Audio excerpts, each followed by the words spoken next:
Сайн байцгаана уу? Та бүхэндээ ад жаргалтай амьдрах шивэд амьдралын хэм маяг лагмын талаар танилцуулахаар бэлтгэлээ.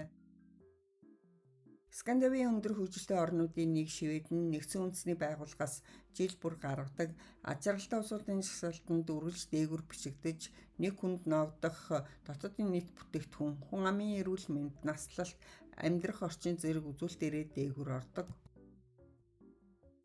Хүн амын дундаж наслалт нь 82 бөгөөд Швед хүн өдрийнхөө дунджаар 63%-ийг чөлөө цаг, өдөр, оройн хоол, тайван унтах зэрэг зарцуулдаг байна. Тус улсын соёл зан заншил, амьдралын хэм маягийн илэрхийлэл болсон лагум нь хит ихэс татгалзан эрүүл мэнд, ажил, сэтгэл зүй, гэр бүл зэрэг амьдралын бүх салаа мөчид тэнцвэртэй зөв байх тухай философи юм. Гэхдээ хит хэмнэлтэд байхыг уриалдаггүй, харин өөрийн болоод нийгмийн тав тух таатай байдлыг нийцүүлэх тухай ойлголт юм. Ад жаргалыг материалын зүйлс тоо хэмжээ цалин урамшууллаас бус зөв амьдралын хэм маягаас олох нь хүнийг урт хугацааны туршид эрүүл байхад туслана гэсэн санааг түгээдэг. Лагум нь швед хэлээр шууд утгаараа хит их биш, хитрхи бага биш, хангалттай, яг таарсан гэсэн утгатай бөгөөд өдөр тутмын амьдралын бүхий л салбарт тэнцвэржүүлэх зорилготой философи юм. Өөрөөр хэлбэл лагум философи нь бүх зүйлийн тунганд харуулах, алтан дунджийг олох, тэнцвэртэй амьдрах гэсэн утгыг агуулдаг. Швед хүмүүс өдөр тутамдаа зөвхөн нэн шаардлагатай зүйлсийг хэрэглэж, илүүд талуудаар амьдралаа хит ачаалуулахаас татгалздаг нь үүнтэй холбоотой юм. Энэхүү амьдралын философийн гол утга санаа нь бүх зүйлийн тэнцвэрийг хадгалахад оршин.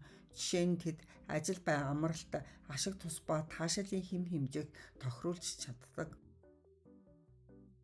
Лагум гэх ойлголт нь загвар, хоол, дизайн, байгаль орчин гээд ер нь л амьдралын бүх салбарт хэрэгждэг. Тэгвэл лагум хэм маягаар ажиллах нь Шведийн хүн амын зөвхөн 1% 7 хоног 50-аас дээш цаг ажилтдаг нь Европын орнуудад хамгийн бага тооцогддог ажээ. Бүтээмжтэй байхад илүү цагаар ажилласнаас илүү хоол унд амралтаа тохируулан эрч хүчтэй ажиллах нь тун чухал байдаг ажээ. Тийм шведүүд өдрийн цагаар хийж буй ажлаасаа завсарлага аван компьютероос холдож бусдад ярилцсангаа кофе цай уун хөнгөн холлох үйл явцыг пика гэж нэрлэдэг. Түүнээс гадна ажил дээрээ хэд олон зүйл төлөвлөж зэрэг амжуулах гэж оролдохоос зайлсхийхийг зөвлөжээ. Хүний анхаарал 20-30 минут ажиллаж байж бүрэн төвлөрдөг гэдэг. Мөн бидний хийж буй бүхэн төгс байх албагүй, хангалттай сайн байх тал болно. Ямар ч ажил тодорхой хэмжээний нөөц золиос шаардах нь тодорхой гэдгийг санаарай хэмээчээ. Лагум хэм маягаар амьдрах нь Шведүүд хүүхдийг цэцэрлэгт байхаас нь хог английн ялгах, байгаль дээлтэй амьдрахад сургадаг. Швед улс өдгөө нийт хог хаягдлынхаа 99%-ийг дахин боловсруулдагаараа дэлхийн хамгийн бага хаягдaltaй орн гэгддэг. Багсаг дахин ашигла, дахин боловсруул гэх дүрмийг баримталж өдөр тутам зөвхөн нэн шаардлагатай зүйлсийг хэрэглэдэг швед хүмүүс лагум буюу тэнцвэртэй амьдралын хэм маяг гэсэн ойлголтыг бий болгосон юм. Швед нь байгаль орчинд хамгийн ээлтэй орнуудын жагсаалтанд дээгүүр байр эзлээ зогсохгүй асар өндөр амьдралын түвшинтэй улсад зүй ёсоор тооцогддог. Скандинавын байгаль дээлтэй байхыг ирмэлцдэг тул дотоод засал, эд хогшлоо энгийн сонгодог байрлахад анхаардаг байна.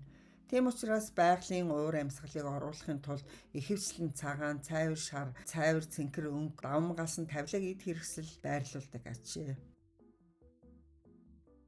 Шведийн лагмын гарын авлагын зохиолч Joakim Andersson чөлөө цагийг зөв өнгөрөөх нь Шведийн өдөр тутмын амьдралын маш чухал хэсэг юм гэж хэллээ. Өдөр тутмын хийх зүйлийн жагсаалтанд таныг юу ад жаргалтай болгодог вэ гэдгийг эрэмлэх нь бас чухал юм. Тийм ч учраас шведүүд цагийг зугаатаа өнгөрүүлж өөрийн дуртай хоббигоо хийх нь сэтгэл санааг өөдрөг ад жаргалтай болгодог. Эрдэмтэд 35,375 насан туршидтын дунд хийсэн судалгаагаар өдөрт 2-5 цагийг өөрийн дуртай зугаа сангил зориулдаг хүмүүс өөрсдийгөө зугаацуулах цаг гаргадаггүй хүмүүсээс илүү их ад жаргалтай байдаг болохыг тогтоожээ. Тэр тусмаа энэхүү ойлголт нь загварын салбарт хүчтэй ноёрхдог ба уг философийн хүрээнд Шведийн ихэнх дизайнерууд бүтээлүүдэд туурвдаг байгаа. Түүнчлэн IKEA брэнд логом амьдралын хэм маягийн тренд дэлгэсрэнтэй холбогдуулан Live Logom нэртэй нийгэмд экологийн боловсрол олгох зорилготой төсөл хэрэгжүүлж байсан юм. Энэхүү аян хэрэглэгчдийг хүрээлэн буй орчинтойгоо зохицож амьдрахад туслах ба ерөнхийдөө хэрэглээний амьдралдаа аль болох татгалзах үзэл санааг сурталчлах зорилготой байжээ. Логом философийн үндсэн зарчим нь дэлхийн ихэнх хэсэгт дэлгэрээд байгаа масс хэрэглээний чиг хандлагаас татгалзахад оршино. Эерэг мэдрэмжийг эд зүйлс бус нийгэмд оруулж буй хувь нэмрэг өгдөг гэж шведүүд үздэг.